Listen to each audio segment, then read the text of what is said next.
আসসালামু আলাইকুম। গতকালকে কিন্তু আমরা এবারে আইপিএল এর প্রথম সুপার ওভারটি দেখে ফেললাম, যেখানে কিন্তু দিল্লি ক্যাপিটাল ছাড়িয়ে দিয়েছে রাজস্থান রয়্যালসকে। রাজস্থান রয়্যালস কিন্তু সুপার ওভারে মাত্র 11 রান করেন, যেখানে কিন্তু তাদের হিটমায়ার এবং হচ্ছে পরাগ খুব একটা ভালো করতে পারেনি এবং দুটো রান আউট হয়।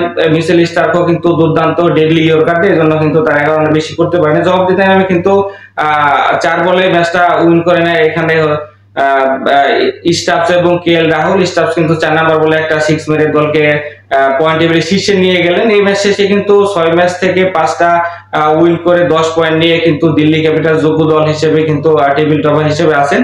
আর দুই একটা ম্যাচ তারা উইন করতে পারলে কিন্তু প্লে অফটা তাদের কনফার্ম হয়ে যাবে।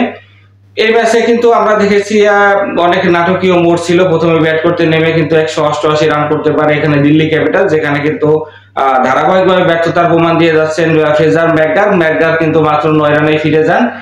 তবে এখানে পোরেল কিন্তু খুব ভালো ব্যাটিং করেন গতকালকের ম্যাচটাতে, 37 বলে 49 রানে নক খেলেন।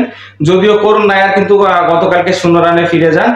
তো এখানে কিন্তু যোগ্য সঙ্গ দেন এখানে কেএল রাহুলও কিন্তু 32 বলে 38 রানের একটা নক খেলেন। মিডল ওভারে কিন্তু তাদের দুর্দান্ত একটা পার্টনারশিপ আমরা দেখেছি, যেখানে কিন্তু ক্যাপ্টেন অক্ষর প্যাটেল এবং স্টাফসের মধ্যে দারুণ একটা পার্টনারশিপ তৈরি হয়। অক্ষর প্যাটেল কিন্তু 14 বলে 34 রান করেন, যেখানে কিন্তু দুটো ওভার ওয়ানডে ছিল। পাশাপাশি কিন্তু স্টাফসও দারুণ ব্যাটিং করেন, তিনিও কিন্তু 18 বলে 34 রান করেন, যেখানে কিন্তু দুটো 6 এর পাশাপাশি দুটো 4 এর মারও ছিল। বল হাতে কিন্তু এখানে জফরা আর্চার 2 উইকেট নেন এবং হাসারাঙ্গা কিন্তু একটা উইকেট নেন। তো এই 190 রানের জবাব দিতে নেমে কিন্তু শুরুটা খুবই ভালো করে এখানে রাজস্থান রয়্যালস, যেখানে কিন্তু জয়সওয়াল এবং সঞ্জু স্যামসনের মধ্যে দারুণ একটা পার্টনারশিপ গড়ে ওঠে। সঞ্জু স্যামসন কিন্তু 31 রান আউট হয়ে গেল, জয়সওয়াল কিন্তু তার আরো একটা 50 তুলে নেন, 37 বলে 51 রান করেন তিনি। তাকে যোগ্য সঙ্গ দেন এখানে নীতিশ রানাও কিন্তু 28 বলে 51 রানের একটা কার্যকরী ইনিংস খেলেন এবং শেষের দিকে গিয়ে দেখেছি আমরা যে হিটমায়ার কিন্তু 9 বলে 15 রান করেন।